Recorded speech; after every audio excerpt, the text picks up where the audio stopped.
Ya, tepuk tangannya dong. Wah. Assalamualaikum Ibu.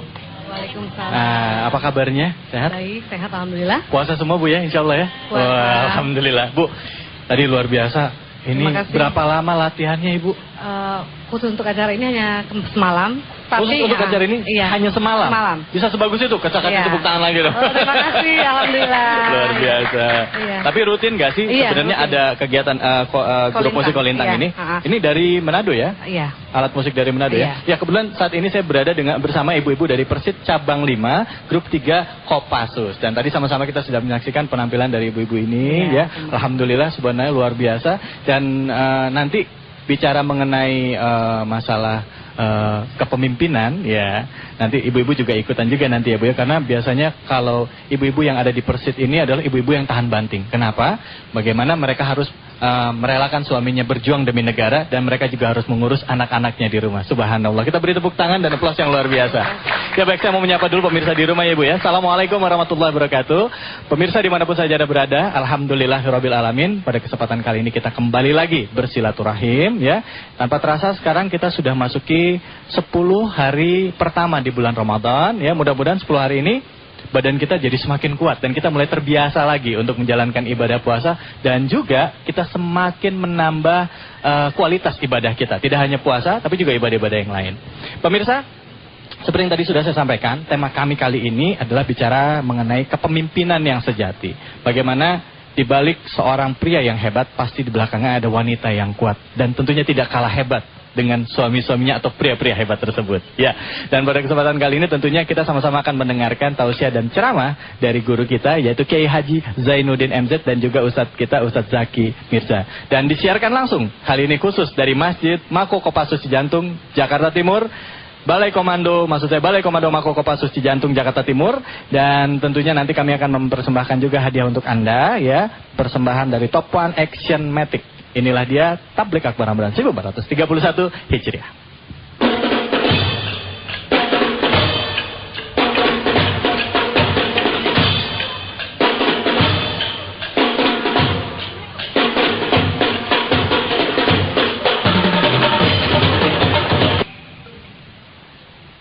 Ya, alhamdulillah rabbil alamin. Pemirsa TV One dimanapun saja Anda berada, kita kembali lagi di Tablik Akbar 1431 Hijriah. Tadi kita sudah memberikan prolog awal tentang tema kita, yaitu kita akan bicara mengenai kepemimpinan yang sejati. Dan bicara kepemimpinan tentunya kita juga akan melihat lagi apa sih tujuan Allah menciptakan manusia ke muka bumi ini, sehingga nanti akan dirunut hingga apa peran kita yang bisa kita lakukan sebagai hamba Allah untuk bisa menjaga alam dan juga menjalankan tugas yang diberikan Allah di muka bumi ini.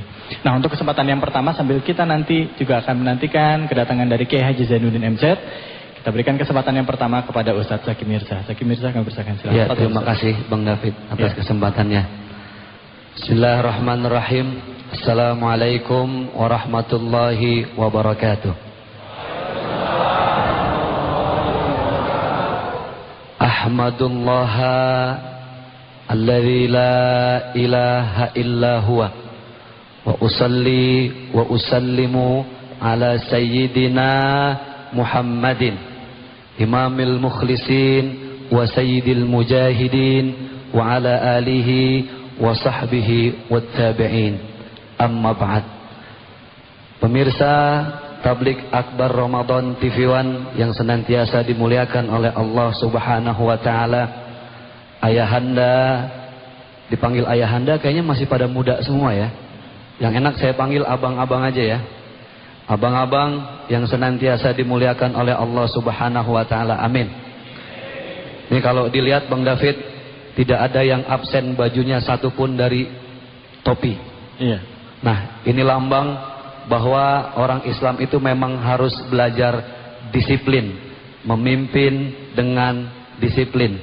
Nah, ibunda yang senantiasa dimuliakan oleh Allah Subhanahu wa taala, dan mudah-mudahan kemuliaan itu tidak hanya bersifat duniawi, tapi kemuliaan yang paling abadi akan senantiasa diberikan oleh Allah kepada kita semua, yaitu kemuliaan ukhrawi. Rabbana atina fid dunya hasanah wa fil akhirati hasanah wa qina adzabannar. Baik, berbicara masalah kepemimpinan. Saya kutip satu tulisan dari seorang psikolog Islam asal Syria yang bernama Syekh Ibnu Qayyim As-Suri. Beliau mengatakan bahwa pada awalnya Allah itu kan menciptakan 3 makhluk. Yang pertama, Allah menciptakan anima vegetativa, tumbuh-tumbuhan. Lalu Allah menciptakan anima aktiva, binatang. Lalu Allah menciptakan manusia yang dalam bahasa biologinya disebut dengan anima intelektiva. Perbedaannya, makhluk yang ketigalah yang dititipkan oleh Allah bekal kecerdasan. Karena Allah di dalam surah Al-Ahzab ayat 72 pernah ingin memberikan hidup ini untuk diolah kepada langit. Inna aradna al-amanata 'ala samawat. Kata Allah kepada langit, langit, tolong atur hidup ini. Kata langit, abdi ora sungkan, enggak biasa. Kata orang Sunda, ente tiasa, enggak bisa. Langit menolak karena langit tidak bisa. Kemudian dikasih kepada bumi, bumi juga tidak bisa memimpin. Lalu kekuasaan itu dikasih kepada gunung, gunung juga tidak mampu memimpin. Lalu kekuasaan itu diberikan kepada siapa? Kepada Nabi Adam alaihi salam. Kenapa diberikan kepada manusia? Karena memang manusia diberi kecerdasan. Bapak tahu kambing, Pak? Pak? Pak? Wah, suaranya mantep banget nih. Tahu, iya. Saya demen nih, sekali lagi. Pak? Kambing itu kan beda dengan manusia. Sepinter-pinternya kambing, kalau di depannya ditaruh emas sama rumput, kira-kira yang dipilih apa, Pak? Ah, ini yang sering ngangon kambing tahu biasanya. Yang dipilih pasti rumput. Padahal kalau kambing itu cerdas, punya otak, dia bisa memimpin. Ambil itu rumput ya, kemudian jual ke pasar, atau misalnya jual ke tempat, dijual bisa beli rumput sekabupaten. Artinya apa? Kalau dikasih emas sama rumput, pasti yang dipilih rumput, bukan emas. Karena binatang tidak punya kemampuan untuk memimpin. Lalu Allah Subhanahu wa taala di dalam surah Al-Baqarah ayat ke-30 berfirman, a'udzubillahi minasyaitonirrajim, inni ja'ilun fil ardi khalifah. Maka Adam ditunjuk oleh Allah untuk menjadi khalifah, mengelola bumi ini. Sekarang gimana kurang cerdas, Pak? Manusia bisa belajar dari alam. Manusia bisa belajar dari binatang. Manusia bisa belajar dari lingkungan sekitar. Pada tahun 1903, Wright bersaudara menemukan pesawat terbang. Menciptakan pesawat terbang belajar dari apa? Dari bagaimana burung bisa terbang di langit yang sangat luas. Kemudian contoh lain, bahwa manusia itu cerdas adalah ketika melihat semut. Lihat semut, Pak. Ketika dia punya beban yang bebannya lebih berat dari tubuhnya, dia tidak bisa berpikir menggunakan akal karena memang tidak diberi kecerdasan. Tapi manusia tidak rela untuk mengangkat beban yang lebih berat dari tubuhnya. Maka ada teori katrol. Sehingga tidak perlu capek-capek ngangkat beban, cukup dengan alat yang diciptakan. Inilah manusia dengan segala kecerdasannya dipilih oleh Allah untuk mengelola alam ini. Allah Subhanahu wa taala berfirman, afala yanzuruna ilas samaa'i kaifa rufi'at. Wahai manusia, lihatlah langit itu bagaimana ditinggikan. Manusia melihat, belajar bagaimana bisa sampai ke bulan. Subhanallah. Pernah dengar kambing sampai ke bulan, Pak? Belum pernah. Yang pertama kali makhluk hidup pertama sampai ke bulan siapa? Manusia. Karena memang ternyata manusia diberikan akal yang sempurna oleh Allah Subhanahu wa ta'ala. Inilah kelebihan manusia di atas makhluk-makhluk hidup yang lainnya. Maka saat ini satu model, satu rule yang paling tepat untuk kita jadikan contoh sebagai pemimpin, siapa? Tidak lain adalah Rasulullah sallallahu alaihi wasallam. Ya. Ada satu buku yang sangat menarik, Bang David. Ya. Ini ditulis oleh Syekh, seorang ilmuwan berasal dari Mesir, yang bernama Syekh Abbas Al-Aqad. Beliau menyatakan ternyata secara malu-malu mantan presiden Amerika John F. Kennedy, beliau menjadikan Rasulullah SAW dalam buku As-Sirah An-Nabawiyah bagaimana memimpin negara Amerika. Subhanallah. Yang dilihat adalah bagaimana Rasulullah memimpin ketika ada di kota Madinah. Ya. Kalau Bapak pernah melihat buku yang dibikin oleh Presiden Soekarno yang berjudul Islam dan Nasionalisme, ternyata di buku itu Presiden Soekarno banyak mengutip bagaimana Rasulullah SAW memimpin umatnya di kota Madinah. Ya. Allahumma salli ala Sayyidina Muhammad. Ternyata Rasul adalah pemimpin yang paling sempurna. Dan Rasulullah selama 14 tahun, Bu, ini terpesona melihat saya kayaknya. Terkesima. Ngomong aja sampai mangap masalahnya. 14 abad, Ya. Subhanallah. Rasulullah dikaji dari berbagai disiplin ilmu. Ternyata he is the greatest leader of the world. Allahu Akbar. Kita takbir, Pak. Allahu Akbar. Subhanallah. Ustaz, Baik. ada sesuatu yang menarik dari yang Ustaz sampaikan. Bahwa dari periode Nabi Adam sampai ke Rasulullah SAW, Nabi kita, Nabi Muhammad, itu kan diturun-temurun itu dari Nabi Adam, Nabi Nuh, Nabi Hud, terus ya kan, Nabi Isa, Nabi Musa, ya. Terus Nabi Isa, Nabi Musa, Nabi Isa sampai ke Nabi Muhammad SAW. Ini masing-masing kan mewakili generasi ke generasi. Dan setiap Rasul itu kita anggap sebagai khalifah pada zamannya, ya kan.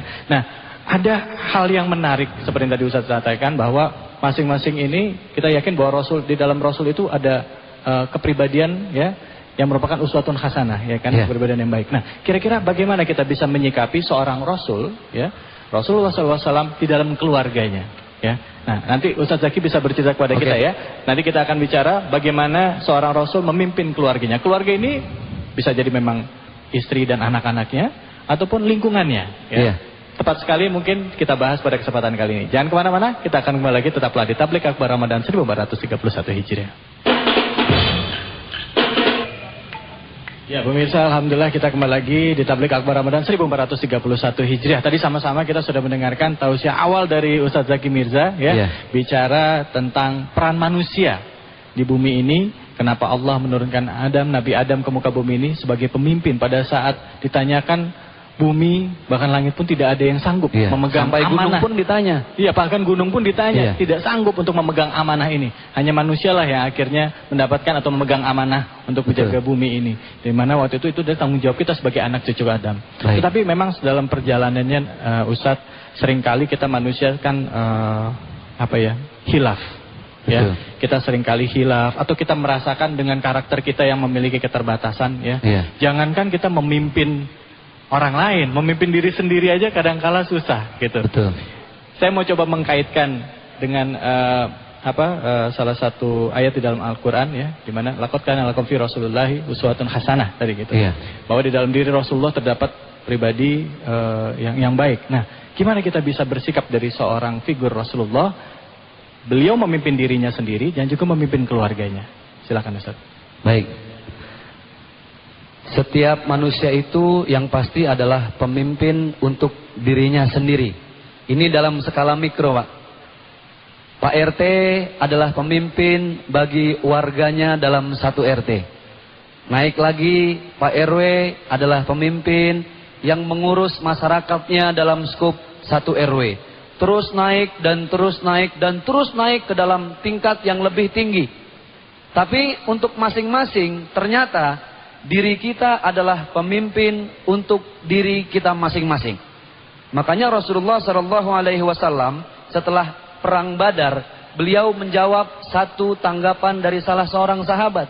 Ya Rasul, alhamdulillah kita baru saja pulang dan menang dari satu peperangan. Kata Rasulullah SAW, ntar dulu. Perang yang tadi baru perang yang kecil. Ada perang yang jauh lebih besar. Perang apa ya Rasul? Perang melawan hawa nafsu sendiri. Ternyata yang harus dipimpin dalam diri kita masing-masing adalah lebih sering bagaimana memimpin hawa nafsu kita. Ini yang sulit. Makanya Bapak kita lihat berapa banyak para pemimpin berskala internasional yang akhirnya harus jatuh karena bertakluk di bawah kaki wanita. Betul nggak Pak? Pak, betul nggak? Kok manggutnya berat amat nih urusan wanita? Kita lihat Napoleon Bonaparte, the Lion of the Europe, pemimpin daratan Eropa. Bagaimana dia harus bertakluk di bawah kaki Margaret Josephine. Tuh lihat. Belum lagi Hitler, dia harus bertekuk lutut di bawah kaki Eva Braun. Belum lagi Julius Caesar, pemimpin Romawi, yang di zaman Rasulullah memegang wilayah barat, saat itu harus jatuh di bawah seorang wanita asal Mesir yang bernama Cleopatra. Nah, makanya Pak, baik-baik dengan wanita. Kalau istilah pemimpin itu istilahnya jempol. Makanya kalau udah diacungin jempol sama pemimpin, ini ukuran baik. Bagus. Tapi wanita hati-hati. Karena wanita itu ibarat kelingking. Kecil tapi mantep. Baik-baik. Coba kalau sweet Pak, jempol lawan kelingking menang mana? Berarti pemimpin lebih sering kalah sama siapa? Sama kelingking. Itu Margaret Josephine kelingking, Cleopatra kelingking. Yang ngojok-ngojokin Nabi Adam untuk memetik buah huldi sehingga diturunkan dari surga oleh Allah siapa? Kelingking.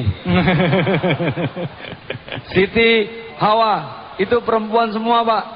Makanya kita lihat, tapi Rasulullah Shallallahu Alaihi Wasallam ketika beliau ingin meninggal, tidak pernah satupun dipanggil istrinya, tapi yang dipanggil oleh Rasulullah Shallallahu Alaihi Wasallam siapa Pak? Ummati, ummati, ummatku, umatku. Maka wajar kalau Samuel Huntington di dalam bukunya Tasawdumul Hadarah, benturan peradaban, beliau menjadikan Rasul Muhammad Shallallahu Alaihi Wasallam seorang nomor satu yang paling hebat in all over the world, di seluruh dunia. Nah, belum lagi para orientalis barat. Nanti ada lagi Michel H. Hart yang menulis buku 100 tokoh paling menggoncang peradaban dunia. Nomor satu ditaruh siapa? Rasulullah Sallallahu Alaihi Wasallam, Newton, Einstein dan sebagainya ditaruh nomor sekian. Inilah bukti bahwa Rasulullah Sallallahu Alaihi Wasallam adalah pemimpin yang dilihat dari disiplin ilmu manapun, he is the greatest. Pasti akan tampil sebagai pemimpin yang terhebat. Begitu Bang David. Ya baik, tapi memang menarik sekali kita bicara menjadi seorang pemimpin ya. Tadi sebut siapa aja? Napoleon ya. Napoleon Bonaparte. Napoleon Bonaparte, Hitler. Kemudian ya, ada lagi Julius Caesar. Julius Caesar ya kan? Ya. Julius Caesar ya. Iya. Saya juga termasuk yang gampang tunduk dengan istri saya. Oh gitu. Saya Jadi gampang takluk sama istri ya? Saya istri, ikatan suami takut istri saya. Ya, baik. Siapa bapak-bapak atau ibu-ibu yang mau bertanya? Saya berikan kesempatan. Oke, silakan Bapak. Baik, Pak Mayor Alfonsus. Silakan Pak, pertanyaannya. Assalamualaikum warahmatullahi wabarakatuh. Waalaikumsalam warahmatullahi wabarakatuh. Saya Mayor Infantri Alfonsus Kading, Kasipes Grup 3 Kopassus. Bertanya Ustaz. Pertanyaan kami, keberhasilan seorang pemimpin di keluarga, kita sebagai laki-laki dan sebagai seorang ayah di keluarga itu tidak terlepas dari peran istri sebagai pendamping suami. Pada saat kita berhasil memimpin anak-anak kita dan keluarga kita, pasti kita mendapatkan pujian dari anak-anak kita dan mungkin para tetangga yang melihat kondisi keluarga kita ini baik. Pertanyaan kami, bagaimana kita mengucapkan terima kasih kepada istri kita yang telah mendampingi kita dalam memimpin keluarga? Itu yang pertama. Yang kedua, apabila kita membuat keputusan yang salah di dalam keluarga, pastinya kita akan mendapat hal yang negatif oleh anak-anak kita. Dan bagaimana kita pada saat kita membuat keputusan yang salah itu, kita menyampaikan permintaan maaf kepada istri kita. Terima kasih. Assalamualaikum warahmatullahi wabarakatuh. Boleh tepuk tangan bapak-bapak. Allahu Akbar. Kenapa kita jelasin tepuk tangan boleh karena ini di balai komando ya Pak ya, bukan di dalam masjid, nggak apa-apa ya Pak ya. Baik, silakan ibu-ibu. Tadi luar biasa, seorang laki-laki ya, bagaimana caranya untuk mengucapkan terima kasih kepada istrinya atas segala yang sudah diberikan, karena kesuksesan ini berkat dukungan si istri. Subhanallah. Ibu, siapa yang mau bertanya? Siapa? Oh iya, silakan ibu. Ya, pertanyaannya apa? Namanya siapa? Terima kasih atas kesempatannya. Assalamualaikum warahmatullahi wabarakatuh. Izinkan pertama-tama saya memperkenalkan diri. Nama saya Nani, istri dari Mayor Infantri Rianto. Ya. Pertanyaan saya yang pertama, dalam Al-Quran, dalam surat An-Nasr, saya mendengar kalau Allah memilih laki-laki sebagai pemimpin. Ya. Pertanyaan saya, mengapa Allah memilih laki-laki sebagai pemimpin? Baik. Yang kedua, kriteria seperti apa pemimpin yang baik itu, khususnya dalam ruang lingkup rumah tangga? Ya. Demikian, terima kasih. Wassalamualaikum warahmatullahi wabarakatuh. Waalaikumsalam. Pertanyaannya bagus-bagus ya, subhanallah. Ya, pertanyaannya. Ustaz, mau dijawab sekarang apa besok Ustaz? Habis Idul Fitri aja Bang. Silakan dijawab pertanyaan dari Baik. Alfonsus, silakan. Saya teringat satu buku yang berjudul The True Love Story of Siti Khadijah. Buku ini menunjukkan bagaimana Rasulullah Sallallahu Alaihi Wasallam sangat dibantu, sangat di backup perjuangan dakwah beliau oleh seorang wanita kaya raya, pengusaha yang saat itu menjadi pengusaha nomor 1 di kota Mekah Al-Mukarramah. Beliau adalah Siti Khadijah. Dalam sejarahnya, subhanallah, ternyata Siti Khadijah ini selalu mendukung kiprah perjuangan dakwah seorang Sayyidina Muhammad sallallahu alaihi wasallam. Maka lihat, setelah beliau mendapatkan wahyu yang pertama turun, kemudian beliau kedinginan, siapa yang pertama kali membuat hatinya tenang? Tidak lain adalah istrinya Siti Khadijah, istri dari Rasulullah sallallahu alaihi wasallam. Makanya saya mau bilang nih ibu, apalagi dengan suami yang sering pulang atau sering pergi tapi nggak pulang-pulang. Jangan-jangan ini saudaranya Bang Toib semua nih Pak. 2 lebaran, 2 puasa nggak pulang-pulang, tapi lagu Bang Toib udah nggak laku karena Bang Toib udah pulang sekarang. Nah, seorang istri harus pandai menghibur. Paling tidak ketika seorang suami pulang berjuang, pulang berjihad, bekerja, apapun profesinya, maka yang terbaik adalah, kata Rasulullah SAW, istri yang soleha, istri yang ketika suami pulang ke rumah, maka wajahnya saja sudah membuat hati menjadi tenang. Sekarang kebayang nggak Pak? Kita dari pagi sampai sore kerja capek, peras keringat, banting tulang, sampai di rumah, istri itu muka ditekuk, nggak kehitung lipetannya. Kira-kira bikin hati seneng apa dongkol? Pasti dongkol. Wow, udah bete di kantor, bete di rumah. Maka kata Rasulullah, tabassumuka fi wajhi akhika shadaqatun. Senyum kepada saudara sendiri saja sedekah, apalagi senyum terhadap suami, terhadap istri. Maka yang terbaik bagaimana berterima kasih kepada istri, tentunya adalah dengan menghargai kemuliaan seorang istri. Tapi juga harus dilihat bagaimana seorang istri itu memuliakan suaminya. Karena banyak juga istri yang sangat tidak mendukung ketika suaminya berjuang, apapun profesinya. Maka ketika istri mendukung perjuangan suami, berikanlah reward, penghargaan. Dalam bentuk apa? Dalam bentuk kalimat yang tidak berubah. Kita kalau lagi pacaran dulu kan serba romantis Pak. Anak sekarang apalagi nih panggilannya macam-macam Bang David. Apa aja Ustaz? Kamu lagi apa yang? Kan gitu. Atau kamu lagi di mana Beb? Maksudnya bebek. Masih pacaran. Nanti baru nikah papa, mama. Ya. Punya anak 1, kalau ditanya itu siapa? Bapaknya anak-anak. Ntar punya anak 2 siapa? Bapak lo. Punya anak 3, bapaknya hilang, tinggal lu nya doang. Baik, itu Bang David. Oke, Ustaz, nanti kita akan lanjutkan lagi. Jadi Ya. memang perlu ada apa ya? Kalau dalam pernikahan itu harus saling menghargai. Betul. Pada saat seorang suami mencari nafkah untuk istrinya, istri sambut dengan senyuman, dan suami juga harus mengapresiasi apa yang sudah dilakukan istri dengan senyuman dan juga dengan kata-kata indah, ya. Disayang seperti waktu pacaran gitu ya. Pak Rasulullah, saya nggak salah ya, itu Rasulullah memanggil istrinya ya Humairah. Yang kemerah-merahan. Yang kemerah-merahan. Karena pipinya memang merah dari sononya. Subhanallah. Dari sononya. Kalau ibu kan pada merah nih. Ini nggak tahu pakai blas. Oh, kenapa ditabok suaminya, saya nggak ngerti. Baik, kita akan lanjutkan lagi, Ustaz. Jangan kemana-mana, kita juga nanti akan dengarkan jawaban dari ibu. Tetaplah di Tablik Akbar Ramadan 1431 Hijriah.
Iya pemirsa, masih disiarkan langsung dari Balai Komando Mako Kopassus Cijantung. Nah, kali ini kita akan melanjutkan lagi ya. Alhamdulillah kali ini Kiai Haji Zainuddin Amjad sudah bersama-sama dengan kita. Tapi sebelumnya saya mau bertanya dulu nih, sama sebelah saya ada Pak Maksum ya. Bicara mengenai kepemimpinan, pemimpin itu pasti ada hubungannya dengan tanggung jawab. Nah, kita sebagai manusia punya tanggung jawab kepada Allah, dan juga kita di dunia juga punya tanggung jawab pada keluarga kita, ya kan? Nah, kemudian Pak Maksum sebagai ibaratnya bagian dari negara ini, sebagai anggota Kopassus, bulan Ramadan ini gimana aktivitasnya, Pak? Bisa pakai mic aja, Pak. Bismillahirrahmanirrahim. Assalamualaikum warahmatullahi wabarakatuh. Waalaikumsalam warahmatullahi wabarakatuh. Sebelum saya menjawab, saya izin memperkenalkan diri. Nama saya Maksum, Bintara Grup 3 Kopassus. Ya. Jadi untuk kegiatan Kopassus pada umumnya atau Grup 3 pada khususnya, bulan puasa atau bukan bulan puasa sama saja kegiatannya, fisiknya sama. Cuma, fisik juga tetap? Ya, sama saja. Cuma yang membedakannya itu adalah waktunya. Oh. Kalau di luar bulan puasa, itu kita pemilihan fisik di pagi hari. Tetapi kalau pada bulan suci Ramadan atau bulan puasa ini, kegiatan fisiknya dialihkan waktunya sore. Oh gitu. Ya, sambil menunggu berbuka puasa. Oh subhanallah. Oh, jadi dialihkan waktunya ya? Ya, tapi fisiknya tetap berjalan? Tetap. Kalau memang 8 kilo, 8 kilo. Kalau 5 kilo, 5 kilo tetap. Subhanallah. Takbir dong. Allahu Akbar. Allahu Akbar. Terima kasih Pak Maksum.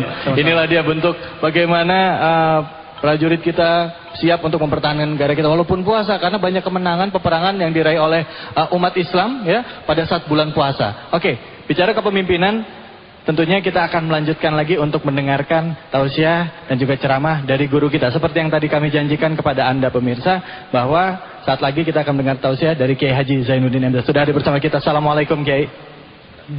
Kiai silakan Kiai. Ya. Kiai, kita hari ini bicara mengenai kepemimpinan. Tadi sudah dibahas sedikit tentang kepemimpinan, tentang tugas dan fungsi manusia di muka bumi ini. Dan tadi juga sempat dibahas tentang pemimpin di dalam keluarga. Nah, gimana sih kita harus bersikap sebagai pemimpin pada saat kita memiliki tanggung jawab dengan keluarga, tugas dan juga kepada Allah. Tugas kita di dunia, entah kalau misalnya di sini prajurit ya, kepada negara dan juga kepada keluarga. Silakan Kiai. Assalamualaikum warahmatullahi wabarakatuh. Bapak Ibu, keluarga besar Kopassus dan segenap pemirsa TV One di seluruh tanah air. Pada waktu perintah puasa diturunkan, sebagian sahabat menyangka bahwa siang malam itu tidak boleh bergaul dengan istri. Nah, bagi pasangan tua ini nggak masalah, tapi bagi para pemula, wah ini berat. Banyak yang nyerempet-nyerempet. Habis sholat zuhur kumpul di masjid, ngobrol, nggak tahan lo gue. Kenapa? Kejadian juga semalam. Rupanya banyak temennya yang senasib gitu. Gue juga lo gitu. Gue juga mau ntar gitu. Sampai berita ini kepada baginda Rasul, turun penegasan Quran. Uhilla lakum lailatus siyami arrafasu ila nisaikum. Dihalalkan bagi kamu bergaul dengan istrimu pada malam-malam puasa. Malam. Kenapa? Islam agama yang sesuai dengan fitrah manusia, bahwa itu adalah basic need dari manusia. Kalau siang malam nggak boleh sama sekali, sebulan penuh rontok rambut, Pak.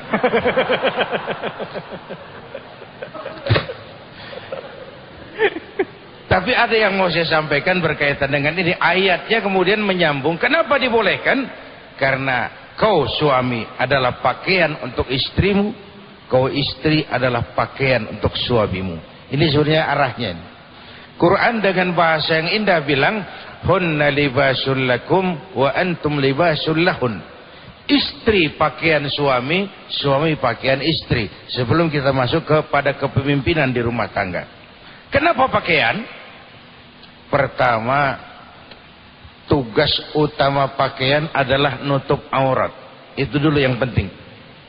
Tugas utama pakaian adalah menutup aurat. Soal mode nomor 2000. Soal trendy nomor 3000. Soal merek nomor sekian. Tapi tugas utama pakaian menutup aurat.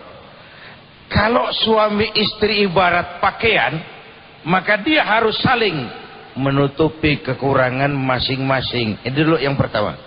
Pakaian harus saling menutupi kekurangan masing-masing. Dimanapun itu, menutupi kekurangan.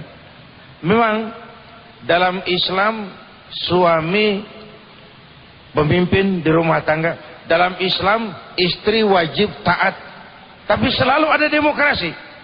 Istri wajib taat, tapi suami tidak boleh sewenang-wenang. Itu kan demokrasi dalam rumah tangga. Istri wajib taat, ya, tapi suami juga tidak boleh sewenang-wenang.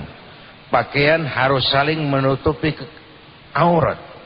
Kekurangan suami ditutupi istri, kekurangan istri ditutupi suami. Suami berangkat tugas, istri kan berdui fungsi di rumah tangga. Ya, jadi kepala rumah tangga, jadi pemimpin buat anak-anaknya, menutupi kekurangan. Itu jangan kekurangan suami diceritain di tempat arisan, atau kekurangan istri diceritain di mana-mana. Itu tidak berfungsi sebagai pakaian. Pakaian harus menutup aurat. Yang kedua, tugas utama pakaian itu harus jadi kebanggaan. Saya bangga pakai baju koko nih, saya bangga pakai sarung, saya bangga pakai peci. Kopassus tentu bangga dengan atribut dan seragamnya. Ibu bangga punya suami prajurit, saudara bangga punya istri yang setia.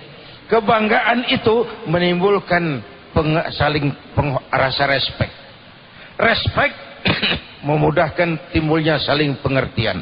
Dan pengertian tangga utama untuk mencapai ketenangan.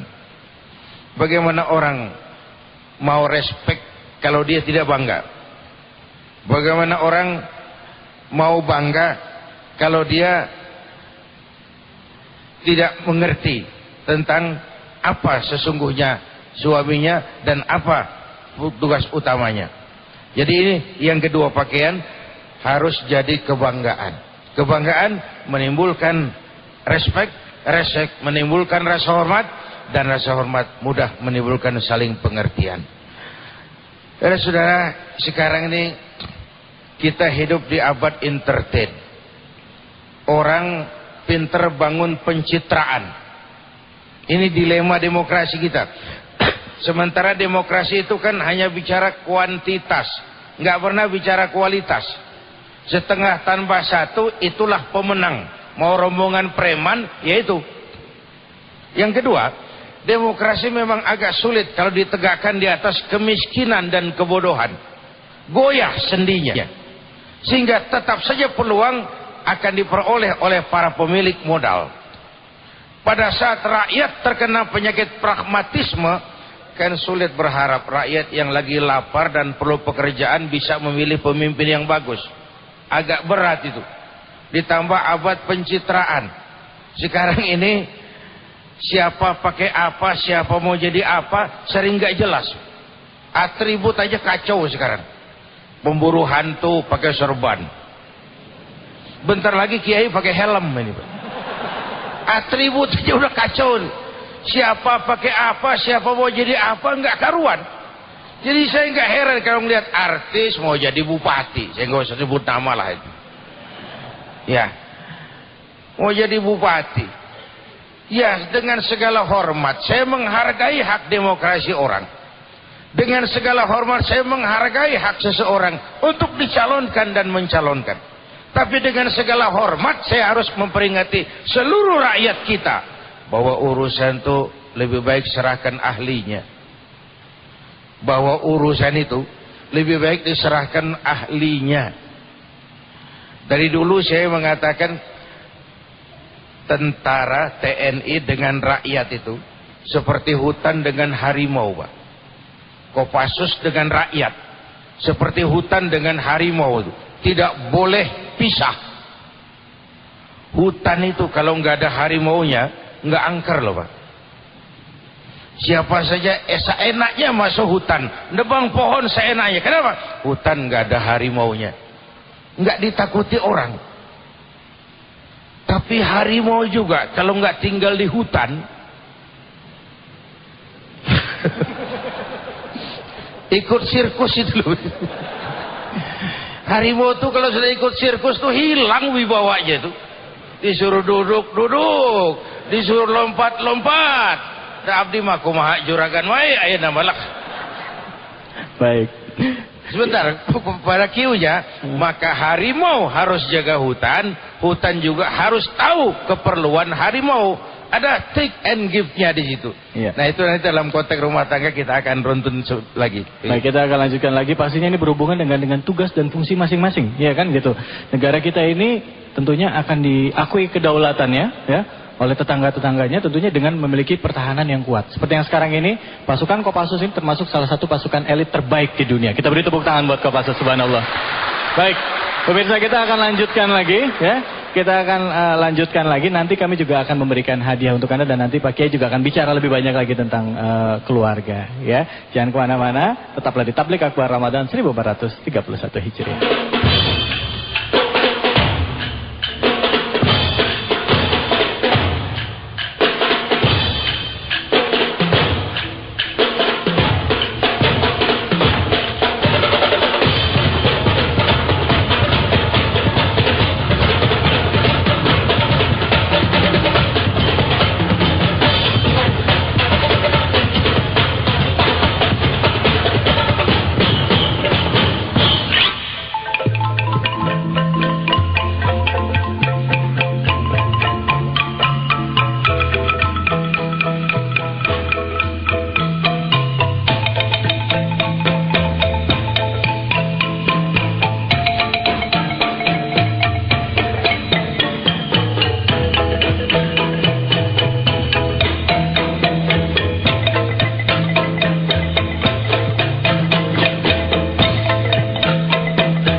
yang akan dipandu oleh David Khalid. Wassalamualaikum warahmatullahi wabarakatuh.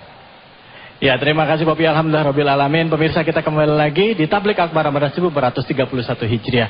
Bicara mengenai pemimpin ya, dalam lingkungan keluarga ya, pada saat suami bertugas sudah disampaikan oleh Kiai, yang tanggung jawab di rumah itu otomatis adalah istri atau ibu dari anak-anak. Begitu berat beban yang diterima, tanggung jawab yang diemban oleh seorang istri ya, apalagi saya tidak hanya bicara dalam institusi militer ya, tetapi juga tugas-tugas yang lain. Misalnya orang bekerja kilang minyak 3 bulan di offshore, kembali lagi 1 bulan di Jakarta di rumah, kesempatan untuk berkomunikasi dengan anak sangat sedikit.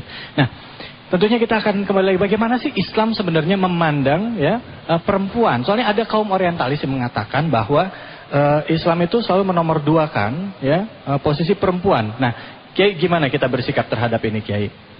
Silakan. Bapak Ibu dan pemirsa TV One, saya akan berangkat dari ungkapan terakhir tadi bahwa urusan itu memang lebih baik diserahkan ahlinya. Jangan memaksakan diri memasuki sesuatu yang memang bukan dunia kita.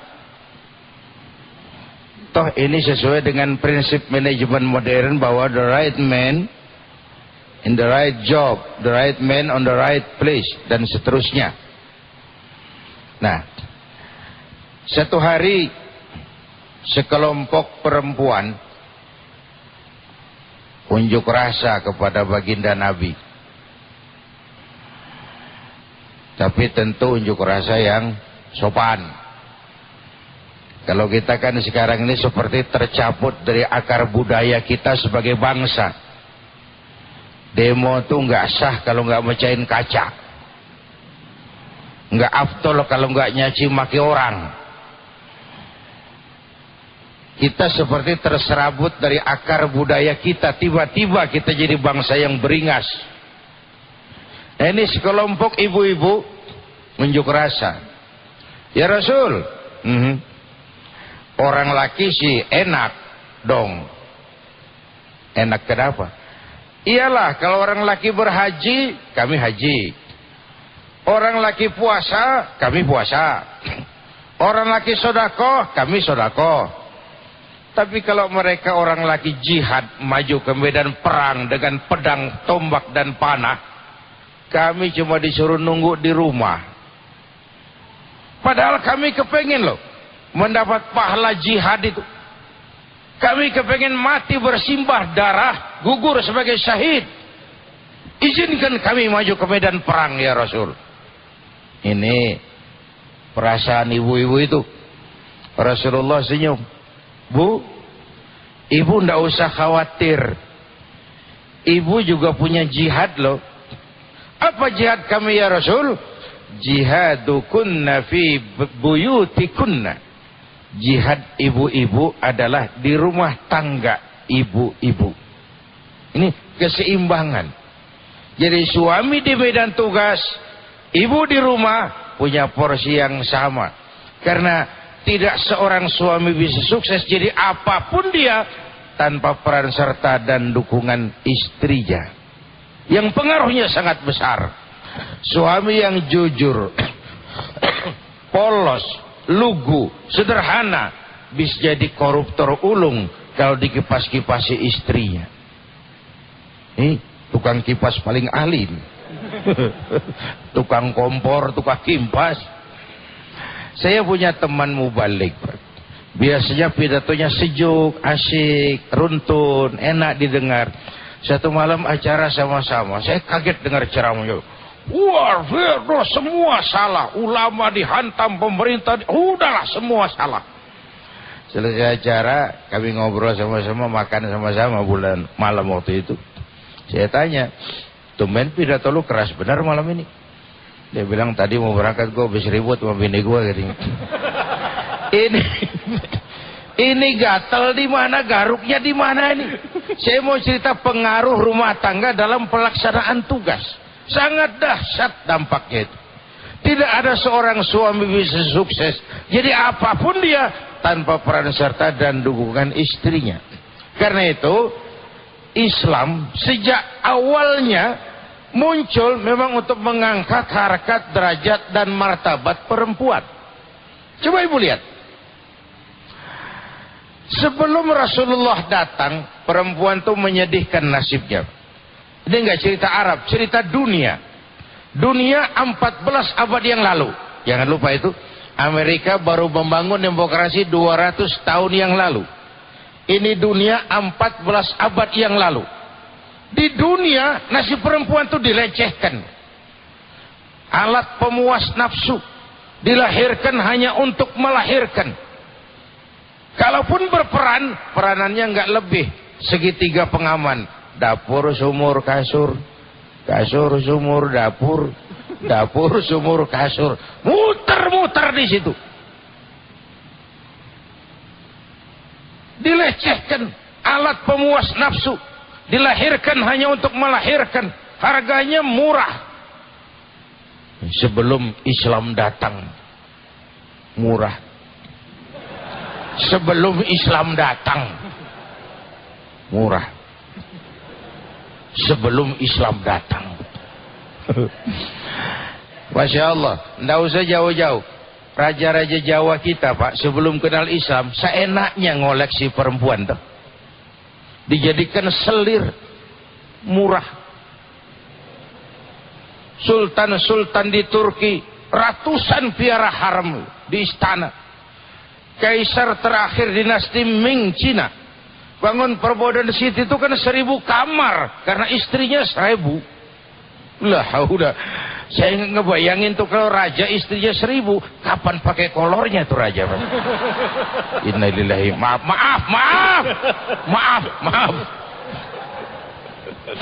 Kiai bisa aja. Maaf ini. Iya Kiai, maaf. Daripada togang-togang. Ya. Saudara-saudara, Nabi terenyuh. Lalu ini ungkapan 14 abad yang lalu. Bandingkan, Amerika baru bangun demokrasi 200 tahun lalu. Ya. Baru 200 tahun lalu dia teriak-teriak that all men are created equal. Semua manusia dilahirkan sama. Itu seruan baru 200 tahun lalu. Ini 14 abad yang lalu. Dari gurun pasir ada ungkapan An-nisa imadul bilad. Perempuan itu tiangnya negara. Kalau baik perempuan, baik negara. Kalau rusak perempuan, hancur negara. Tiang negara. Tiang. Tiangnya negara. Ya. Baik. Dan tiang itu tentu ada fungsi-fungsinya. Ya. Ya, perempuan sebagai pendamping suami. Ya. Ini yang paling penting. Perempuan sebagai mempersiapkan generasi mendatang. Dan yang ketiga, perempuan sebagai social agent di tengah masyarakat. Baik. Banyak fungsi-fungsi lain yang menunjukkan bahwa Islam sungguh dan serius mengangkat, mau perempuan itu maju, mengangkat harkat, derajat dan martabatnya, tapi jangan lupa dengan kodrat sebagai perempuan. Itu titik poinnya di situ. Baik. Silakan maju, tapi jangan lupa dengan kodrat sebagai perempuan. Takbir, Allahu Akbar. Betapa mulianya Islam, dan di situ juga terjawab semua di mana porsi laki-laki, di mana porsi perempuan. Menjadi seorang ibu rumah tangga itu adalah profesi yang sangat mulia. Kita semua tidak akan pernah bisa berdiri di sini tanpa tentunya kasih sayang dari ibu kita dan juga mendidik kita. Baik pemirsa, jangan kemana-mana. Tabligh Akbar Ramadan akan segera kembali. Nanti kita akan berdoa bersama dan juga kita akan dengarkan kesimpulan dari Kiai Haji Zaidun MZ. Tetaplah di Tabligh Akbar Ramadan 1400. Bismillahirrahmanirrahim. Alhamdulillahirabbil alamin. Salli ala Sayyidina Muhammadin wa ala alihi wa sahbihi ajma'in. Allahumma ya Allah, dengan sepenuh perasaan dan pengharapan, dengan sepenuh segala kelemahan dan kekurangan, kami bermohon kehadirat-Mu ya Allah. Karuniakan kepada kami rakyat dan bangsa Indonesia pemimpin-pemimpin yang takut kepadamu dan sayang kepada kami. Berikan mereka kekuatan zahir dan batin untuk dapat membawa kami rakyat dan bangsa Indonesia keluar dari kesulitan hari ini, menapak menuju hari esok yang lebih baik dan lebih pasti. Ya Allah, kalau selama ini lebih banyak lalai kami dari ingat kami, Lebih banyak keluhan kami dari syukur kami. Lebih banyak marah kami dari sabar kami. Tunjuki kami jalan-Mu yang lurus, yang apabila kami berpijak di atasnya, tidaklah kami akan tersesat buat selamanya. Berikan kami sikap amanah dalam mengemban dan melaksanakan tugas yang dipercayakan kepada kami. Rabbana hab lana min azwajina wa dhurriyyatina qurrata a'yun waj'alna lil muttaqina imama. Rabbana atina fid dunya hasanah wa fil akhirati hasanah wa qina adzabannar. Walhamdulillahi rabbil alamin. Mari sama-sama kita tutup dengan istighfar. Astaghfirullah Rabbal baraya, astaghfirullah minal khataya, astaghfirullah Rabbal baraya, astaghfirullah minal khataya. Astaghfirullah Rabbal baraya, astaghfirullah minal khataya. Alhamdulillah Rabbil Alamin. Terima kasih banyak pemirsa. Nanti kita juga akan bersama-sama mendengarkan azan yang akan disiarkan langsung dari Balai Komando.